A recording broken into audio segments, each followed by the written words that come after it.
So, amid a push of anti-LGBT laws, and so I'm looking at this, and I'm sure that other people have seen this happening. It's gotten far worse. Um, Right-wing hate groups, they target the pride and drag events that happened just recently. And I want to say this, that when you see other groups that are being targeted in this manner, then it won't stop here. It'll transfer to all the other groups that are protected class or supposedly protected class groups that are at high risk for this type of targeting. And so, amid all of the things that we've been witnessing with the school shootings, and we've been hearing about the targeting of Black people just going to the grocery store, I mean, it just doesn't stop. So, it transfers on to other groups. And so, that's the way I see it. If you just sit back and watch people suffer in particular groups and saying, well, that's not us, or that's not me, or that's not my problem, soon enough it'll come around to people that you love, or maybe something that you're a part of, or something that you are. If you're a part of a racial group, um, uh, if you're a part of whatever protected group or group. So right-wing hate groups, they organized and targeted multiple LGBT events recently. This was over the weekend. So I believe where a lot of this is coming from is the laws that, as Republican politician and conservative media, they continue to target communities. And some of the names I'm not going to be able to pronounce correctly, so I might even skip over them. So in Courier, Alene, Idaho, um, 31 members of the Patriot Front group organized, they were arrested for conspiracy to riot when they were discovered in a U-Haul near the Pride event, so with a riot gear and at least one smoke grenade. So members of the Southern Poverty Law Center calls this a white nationalist hate group, and they had traveled from around the country for the event. And so, although authorities were not sure why Coeur d'Alene was targeted, so you see, these are people that are a part of a parade that happened June the 12th, which was not that far off. It happened this past weekend. And so it is clear to us, based on the gear that the individuals had with them, the stuff that they had in their possession in the U-Haul, along with paperwork that was seized from them, that they came to riot in the downtown of Coeur d'Alene, or Coeur d'Alene. Police Chief Lee White said after this arrest. So he said that the men were spotted after a concerned citizen noticed them boarding this truck at a local hotel. So think about it. I know some people are looking, saying, well, that's not us, and I'm not a part of that group, but eventually it'll come around to when you are a part of the group, and it is it could have been a Martin Luther King parade. It could have been a parade for anybody else, or it could have been maybe a sporting event. And certain groups of people were there. And if people can do things that are so bold and be emboldened to do it based on their hate and their beliefs, then what's to say they won't stop at other groups? And so that's what I'm saying. So it's clear. It says that they had this gear, they had a U-Haul, they had paperwork, it was seized, they were going downtown to riot and probably set off maybe explosives. and who knows whatever else. And I'm assuming that they were armed with guns. And so what have we been having recently is school shootings. We've been having shootings that aren't in schools and in grocery stores and in common places that people, you would think, well, nobody's going to come here and shoot us, shopping for groceries. But, you know, it could happen, unfortunately. And if you're maybe a black person, or if you're an Asian person, or if you're a person, maybe a woman, or if you're from some particular group or class of individuals that these hate groups target, you know, that day might be the day that could be your last day. And if you sit back and look at other groups being targeted and you don't speak out on these issues, then it just gets worse and they become emboldened. And then when you have politicians that are basically provoking the whole situation by making these laws, and by groups that are targeting authors of books and purging books that have to do with change or have to do with other people's identities, that's how this stuff will never go away, and it becomes more and more aggressive, more and more blatant and persistent and prevalent in the culture of a society. So he said that the men, they were spotted, and so concerned citizens, they basically they called law enforcement. So at a press conference on Monday, White said the police department had received death threats.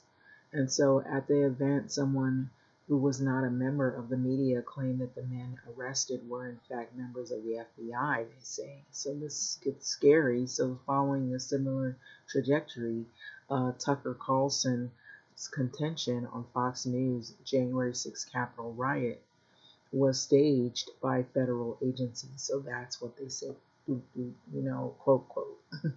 So there's a lot going on. There's been hearings about the Capitol riot. And so what was that all about? Think about it. That was another event that was pretty much violent. And now they're being pretty much investigated. You're seeing the hearings taking place. And so members of North Idaho Pride Alliance, which organized the event, posted to Facebook saying that its members were taking a day of rest after organizing momentous, joyful, safe pride in the park community celebration under a most challenging circumstance that took place. So they added that they were deeply grateful to the law enforcement that did come and the agencies who were present and professionally responded throughout the day to keep the community safe. So over the past 2 years, there has been anti-LGBT push from conservatives. So Republicans across the country have passed laws banning transgender youth from participating in sports and have attempted to purge books by LGBT authors and from schools and libraries. So in Texas, GOP leaders have attempted to make it legal are not non-legal, are illegal. It's illegal for parents to seek gender-affirming care for trans youth. And so some have argued that the anti-trans bills are an attempt to lock in white evangelical votes. So for this fall's midterm election, so there is also concern among advocates about once abortion rights have been rolled back, activists will turn their attention to getting rid of same-sex marriages. So it all connects. And so they're attacking women's rights, they're attacking LGBT people, trans people within that umbrella. There's been attacks on black voters. There's been numerous attacks on a lot of different social issues that people are not aware of. And there's been laws that have been pushed and people who are trying to get in office so that these laws can actually come to fruition. So you have to watch whatever group that you see being attacked. You bet your bottom dollar there are other groups that are also going to be attacked just the same, maybe worse, or in the same fashion. Just another group or another class that you're involved in. And so you can't just turn a blind eye and say, "Oh, that's not me. I don't have to worry about it." Because what happens is when something happens in one group, it becomes a domino effect of emboldened hate. So in the statement following the arrest of President of GLAAD, LGBT rights organization, placed the blame on Republican politicians and conservative media, which I agree, because they push the narrative. And that's, isn't that what happened with the Buffalo situation, where the young man, he was looking at these social media groups and he was a part of the right-wing conspiracies, and he basically was feeding into that, and that was what motivated and prompted him to shoot the people in New York, Buffalo, and target the black people and kill them like he did. And so when they see this stuff on the media, or when you have people on social media and they have private chat rooms and they're allowed to say horrible things and hateful things, then when they're saying, when you see the red flags and you ignore them, then you have what happened in Texas, the Uvalde massacre. So, people that are looking, checking for people, they're checking for the wrong ones. And the ones they need to be checking for are in these chat groups or in these hate groups.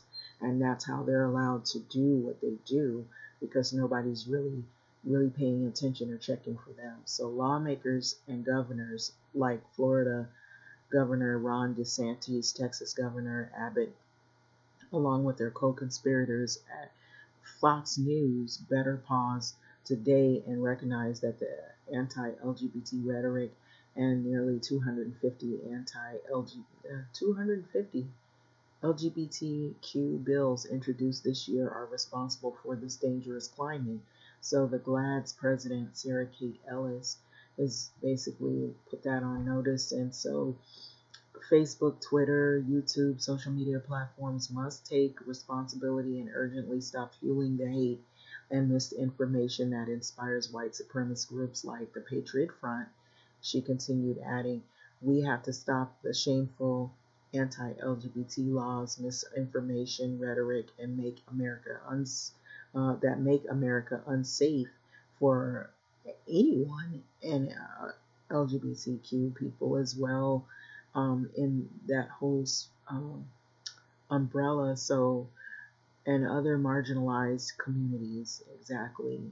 Corporations, media, politicians have to act now and not send thoughts and prayers in the future. And so we don't want to have more thoughts and prayers. So in terms of something horrible happens, then people are acting as though they're sending their thoughts and prayers. But we need action to stop these groups and this misinformation. So on the day of the arrest in Idaho, members of the Proud Boys entered a drag queen story hour.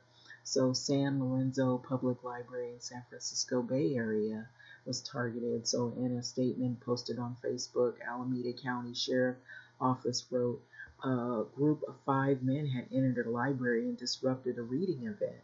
And so the men were described as members of the Proud Boy organization, known to be right-wing hate groups with anti-LGBT affiliations. So Proud Boys are self-styled Western chauvinists, far-right group who marched alongside white supremacists in 2017 Unite the Right rally in Charlottesville, Virginia.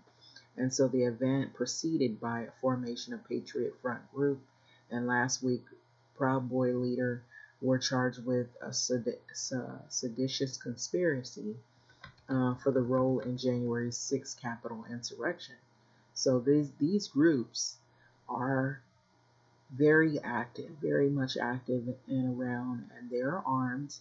They also have people that know how to either make bombs or they have weapons of destruction, and they can pretty much cause a lot of damage. And so not only emotionally but physically. So members of the Proud Boys, they marched towards the Freedom Plaza during the protest. This was December 12th of 2020 in Washington, D.C.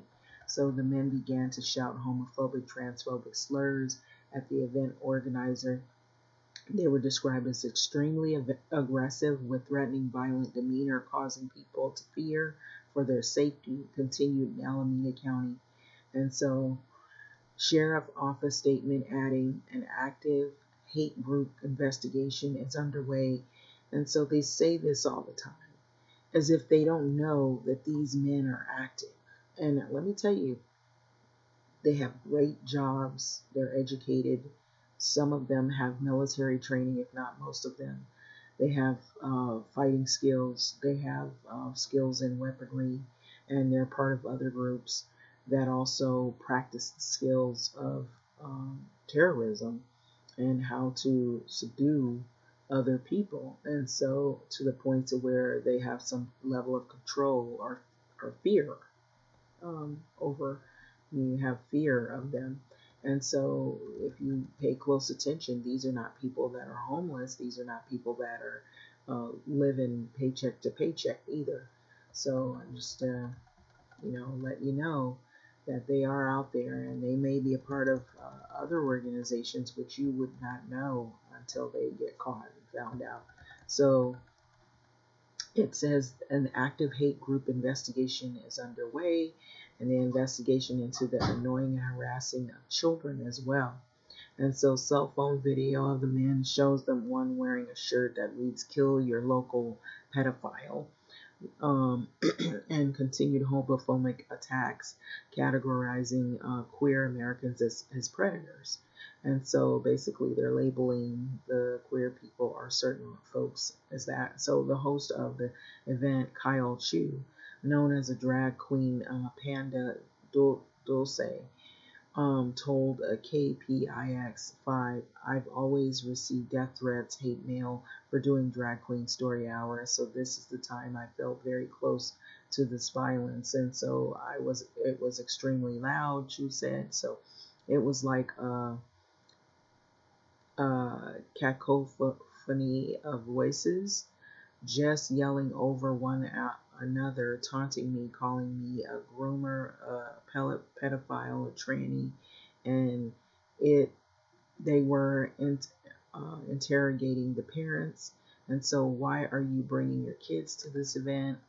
One was saying. So these are people part of the hate group. So the sheriff's office said that it would dedicate all resources to ensure the safety of members of our LGBT community. So we will make sure that any future events at this library are safe against hate speech, threats, and violence. And so as we celebrate the Pride Month, we will be swift in our response to any incidences where there are threats to harm members of the community. So drag events have become a popular target for Republican politicians aligned with media organizations and hate groups as well. So I threw that in there, as we've seen recently. So last week, DeSantis, he may ask Florida Child Protective Services to investigate parents who take their children to drag shows.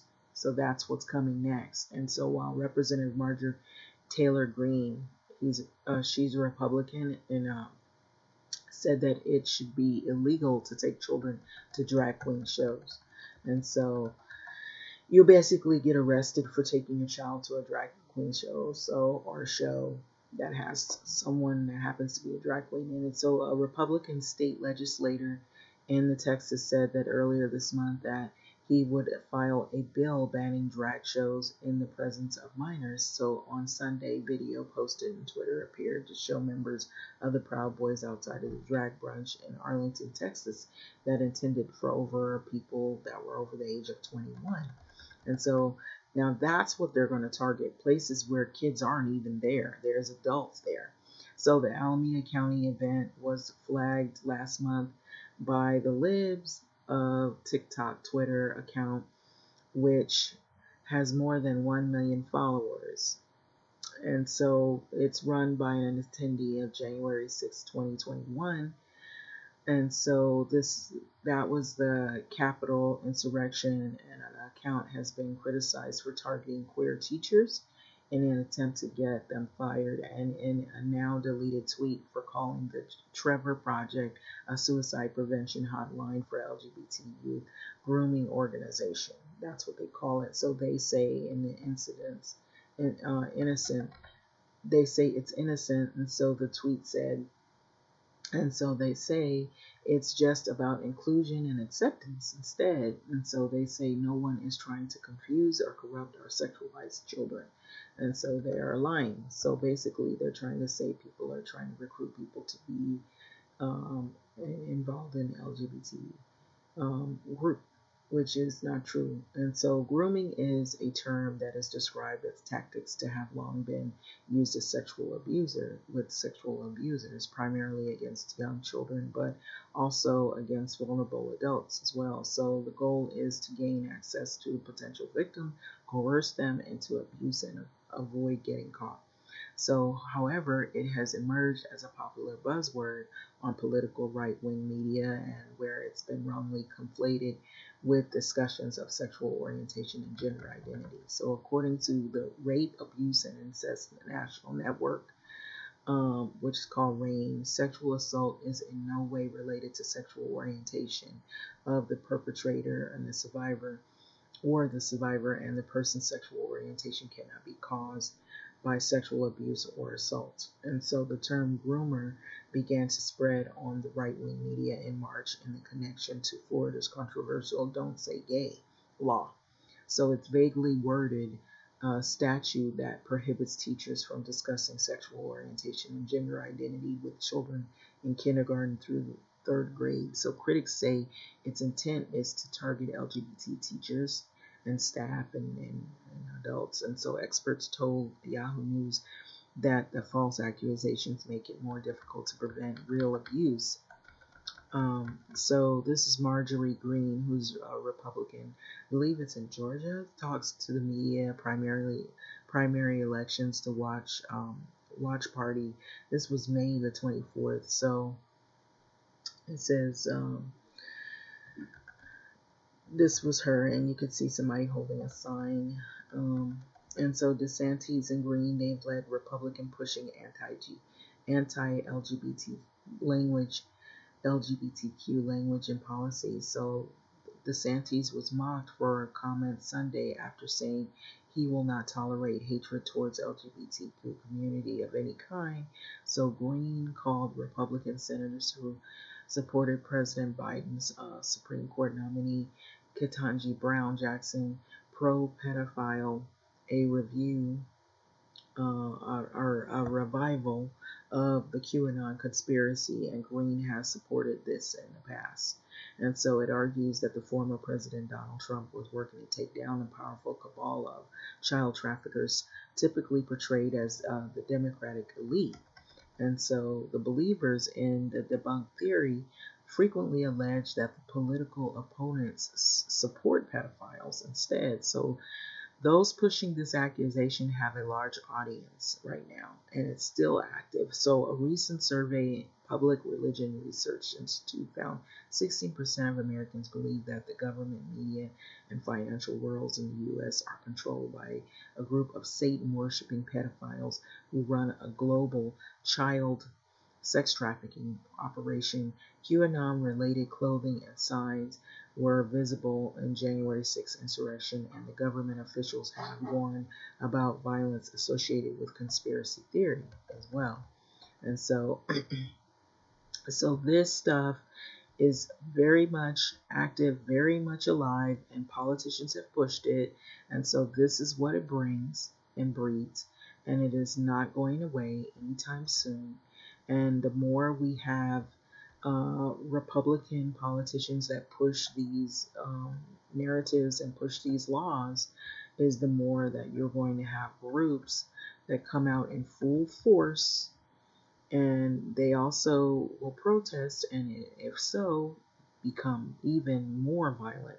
And I was hearing that there may even be another repeat of what happened on January 6th, and they're trying to keep a watch on that so that doesn't happen. So that's why the hearings were happening, because it was said that they were going to create a coup to try to take over and overturn the election. And so when you got groups like this that are in full force, they're ready to be aggressive and violent and at any means necessary, you have to bet that other groups are going to be targeted, and they have been. And so these laws are not just stopping at one group, guys. So I'm just letting you know what time it is. Don't think, oh, it's just this group. And so some people are like that. They're only about who they are, and they don't realize that you are under the umbrella of any group that is marginalized. So when they start with one group, targeting them, killing them, taking books away out of libraries, showing up when you're having events or groups or talk hour, if you have your events on your street or in your neighborhood where you think it's a protected area for you to even just go shopping, you don't know who's casing that area and who's ready to fire their gun, or who's ready to throw a bomb, a smoke bomb in there, and create violence and havoc and fear in society. Who's ready to go and target innocent people and children because of their demented beliefs, or they have mental illness, and so they look at social media and then they feed into all of this stuff, or they have these little private chat groups and they want to go and attack certain people because of their personal issues that they're battling with. It's not going to stop. And so until more people are proactive about what is going on, because this is only getting worse by the months, by the years, by each law that they create. 250 laws against people in the LGBTQ community. You think that's just going to stop there? No. There's laws. There are people trying to stop people from voting in marginalized groups. So it just doesn't end. It never ends. And now there's women who are being targeted, reproductive health being targeted in terms of women's bodies.